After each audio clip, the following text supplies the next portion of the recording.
Hello and welcome to our London History Podcast, where we share our love of London, its people, places and history. This podcast is designed for you to learn things about London that most Londoners don't even know, all in 20 minutes. I am your host, Hazel Baker, qualified London tour guide and CEO of londonguidedwalks.co.uk. Show notes plus photos and recommended reading can be found on each associated episode's webpage. Simply go to londonguidedwalks.co.uk/podcast. Don't forget, if you enjoy what we do, then please rate and review. It warms the cockles of my heart to read your appreciation of this labour of love. Get that cup of tea, put your feet up and enjoy. It is now officially December, which means I can say the C word, Christmas. Christmassy episodes from last year were episode 34, London Old Shops, Food and Drink, and episode 35, A Tudor Christmas. So if you haven't listened to those, add those to your list. Obviously after completing this episode. London is a bright and eventful place all year round, but especially during the build-up to Christmas. Streets and squares fill up with elaborate light installations that transform urban spaces whilst changing their atmosphere for Christmas time. But, as well as being a dazzling spectacle, the history of Christmas in London, including its light displays, can shed light on the shifting relationships between borough councils, corporations and Londoners themselves. This week, I am taking you back to Christmas time in post-war London. Let's start with Christmas in 1954. Christmas time in 1954 London doesn't sound like it was too different from today. In a Londoner notebook by Carteret in the West London Observer, he likens facing the immense crowds in the West End as something like going into battle. I have never seen so many people in the streets or in the shops before, nor so much money changing hands over the counters. Well, I must admit I've never been a fan of crowded streets. I give Notting Hill Festival a wide berth. I must admit I did giggle at the attempt of problem solving for one of his friends though. A friend who tried to sneak into one store via the hardware basement found hundreds of other people had the same idea. He got stuck in a queue on the stairs for 20 minutes and never even saw a present more interesting than a washing bowl. Perhaps this Christmas experience has taught his friend to do his Christmas shopping a little earlier. There's a charming article in the West Sussex Gazette which describes the London Christmas scene from a London correspondent. Not for many years has London achieved quite such an atmosphere of plenty, prosperity and dazzle. He or she who can resist the gaiety of the great coloured lanterns of Regent Street, the twinkling lights of the decorated thoroughfares, the dancing dolls and tinsel shining of the animated displays, has got to be very churlish indeed. Apparently, there were those who were already complaining about the over-consumer-led focus of Christmas. All of us have probably enjoyed a grumble over the commercialisation of Christmas, but now that the season is almost here, something about the fun and the sparkle strikes as freshly as real old-fashioned magic. Londoners enjoyed a number of Christmas trees they had been given as gifts. There are trees given to St Paul's Cathedral by the Queen from Sandringham, the great tree in Trafalgar Square, which was Oslo's gift to the people of London, and we still receive one every year. And there was a gifted tree which looked out from the porch of the Church of St Martin's in the Fields. There was also a Christmas tree on the South Bank between the Royal Festival Hall and the National Film Theatre. Nowadays, Covent Garden fully embraces Christmas, and it seems to have done so back then too, but that was when it was still a fruit and vegetable market. In the maze and clatter of Covent Garden Market, the scene of a few days ago was of such terrific activity that it was hard for the mere sightseer to move along the giant tangle of lorries, vans, barrows and monumental displays of all the fruits and vegetables of the earth. Great piles of onions packed in bags resembling fishing nets, neighboured golden sculptures of oranges and grapefruit, tangerines and bananas, incredible crates of symmetrical cauliflowers from Italy and France, rubbed edges with titanic containers of lettuces enough to feed a world of vegetarians. And the eye gave up trying to reach the heights of the potatoes.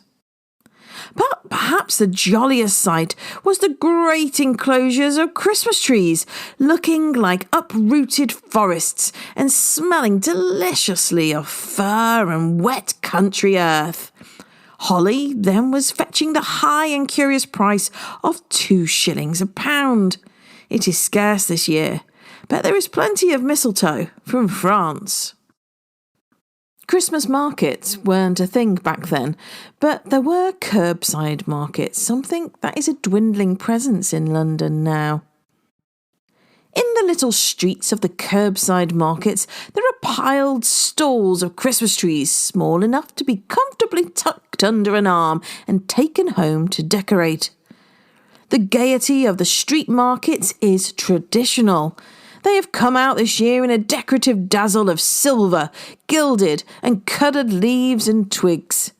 The dyed or luminous leaf is an effective substitute for holly under the bright lights of barrows packed with bargains in everything from food and toys to lengths of nylon, wireless parts, outsized pearls, monster balloons, new and chipped china and second-hand books.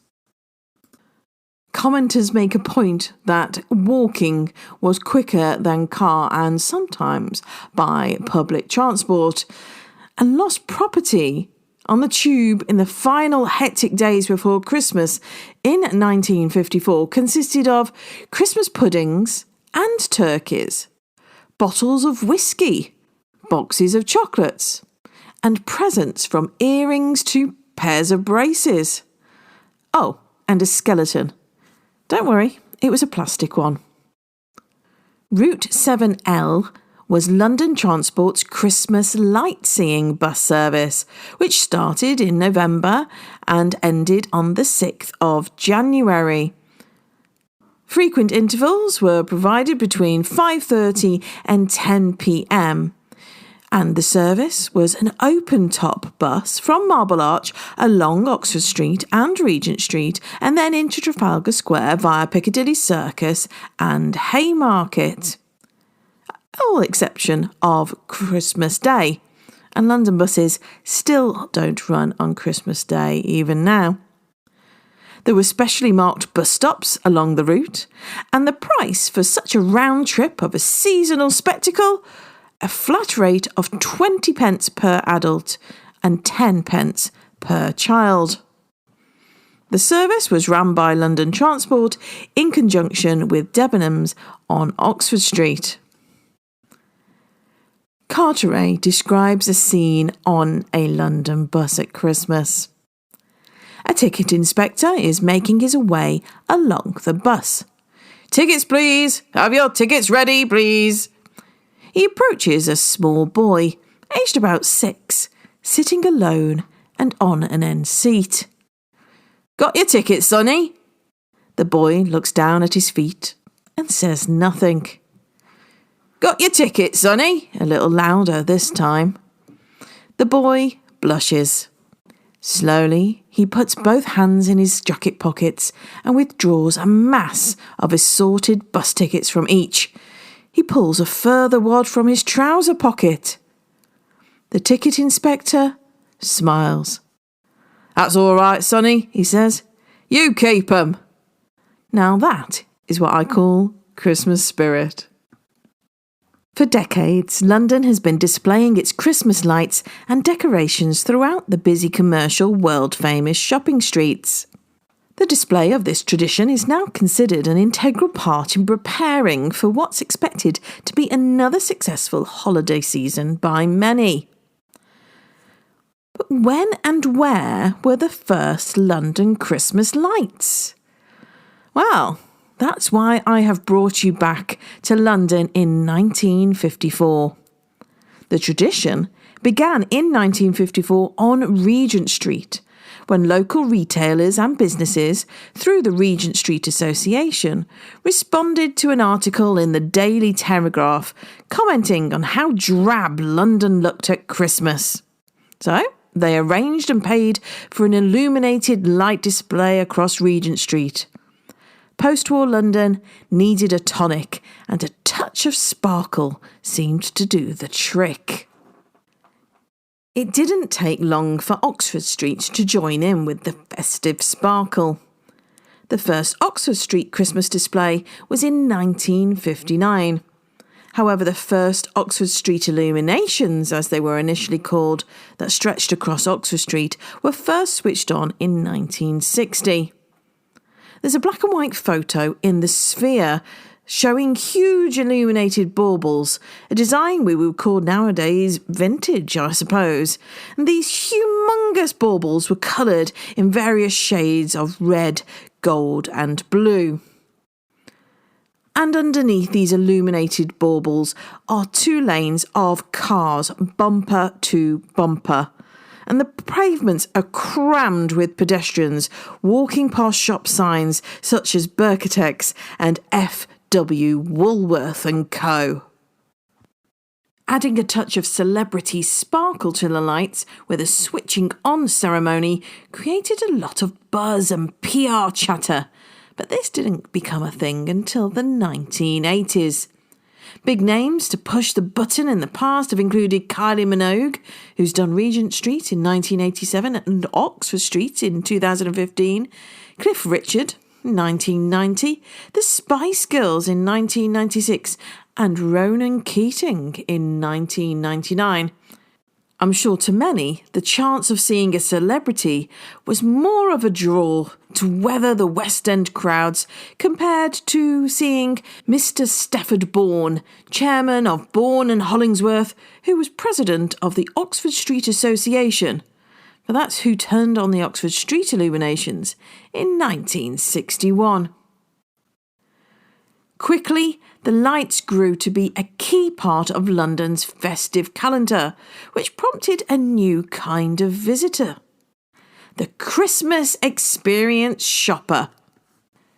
In 1966, the Tatler aimed to provide solutions to Christmas in London's problems, such as where to park your car, a guide to behaviour at the office Christmas party, plus pages and pages of, and I quote, lively and entertaining reading, packed with pictures of London's young, energetic people. What is everybody drinking, by the way? To answer their question, popular drinks would have been Babycham, the original party drink that's brought a touch of fun and sparkle to people's lives since 1953. It's a sparkling perry, pear cider, made from perry pears, which you can still buy today. Snowballs were popular during the winter, and they're made from advocaat, lime juice and sparkling lemonade, and they're named from its frothy white foam dome. Port and lemon, a shot of ruby poured over ice, let down with fizzy lemonade and served with a slice of lemon. This was a popular special occasion drink associated with the archetypal street corner pub. But it wasn't just the day trippers enjoying the festivities in London. People were coming from across the country, from as far as Dundee, on specially designed shopping Christmas trips. And this is where it was basically like an all-inclusive. So finding some adverts in the newspapers I had a look at. So Christmas lights, a London room, cabaret, meals, dancing, and also a trip to Petticoat Lane and a tour of London would cost you £45. 2 nights in a bed and breakfast at Olympia Hilton Hotel in Kensington with luxury return coach travel and a free excursion to Wembley Market. All for £65 with a round trip from Dundee. Going to the theatre remains a treat that hundreds of thousands of Brits do during the festive season. I certainly have very fond memories of doing exactly that when I lived out of town. And yes, the Victorians may have contributed to this tradition with the reinvention of the pantomime, but it wasn't just pantomime that audiences flocked to see. Variety shows were hugely popular, and there was no other grander than the Royal Variety Performance. The origins of the Royal Variety Performance date back to 1912, when His Majesty King George V and Her Majesty Queen Mary agreed to attend a Royal Command performance at the Palace Theatre in London's Cambridge Circus. It's where Harry Potter and the Cursed Child is on now. By 1961, the Royal Variety Performance was at the Prince of Wales Theatre on Covent Street near Leicester Square, where A Book of Mormon is on now. The 1961 show was attended by Her Majesty Queen Elizabeth, the Queen Mother. The compere was Bruce Forsyth. Better known to modern audiences, I suppose, as a TV presenter. But having been a jobbing performer on the variety circuit himself, he had a brilliant way with the audience. In the 1961 show, he managed to upstage Sammy Davis Jr. with his impression of the American star. Davis appeared in a dancing scene with Lionel Blair. This was also the night where the fabulous Shirley Bassey made her Royal Variety debut. There is generally an accepted rule among artistes appearing in the Royal Variety Show that the royal box is not addressed directly. However, it was in the 1961 performance where this was disregarded. A traffic warden comes onto the stage and announces that there's a car blocking a side street outside the theatre. He begins to read the registration number out. HRH. Bruce Forsyth claps his hands over the traffic warden's mouth. You can't say that. Music hall and vaudeville entertainer Bud Flanagan comes onto the stage to assist. He carefully treads across the stage over to the royal box. Then, looking up at the Queen Mother, he says, "Throw us the keys down, ma'am, and we'll move it for you." Unbeknownst to Her Majesty, someone stationed behind the box threw a bunch of keys onto the stage. Unsurprisingly, the audience are in absolute fits of laughter. And the good news is that the Royal Variety Performance is televised, which means you can watch past performances, including the 1961 show yourself. And I'll add that video into the show notes. And by 1968, even Paddington Bear had come to see the Christmas lights in Paddington Goes to Town. Mr. Brown takes the family to see the Christmas lights, and Paddington is so enthralled he doesn't notice that the crowd have mistaken him for a busker's assistant and they are busy filling his hat with money. Things nearly turn nasty when the police arrive, but Mr. Gruber comes to Paddington's rescue and everyone goes home happy. We have a wide selection of Christmassy themed events for you to enjoy. If you're in London, then come and join me on a Christmas lights tour. It's the 7th year we'll be offering these, and it's a way of enjoying the sparkle and getting to know some of the stories of the Christmas lights through over the years, getting to know the designers and also a bit of history about the streets and the areas that you go through. We also offer a virtual Christmas lights tour for families further away who still want to appreciate a little bit of sparkle.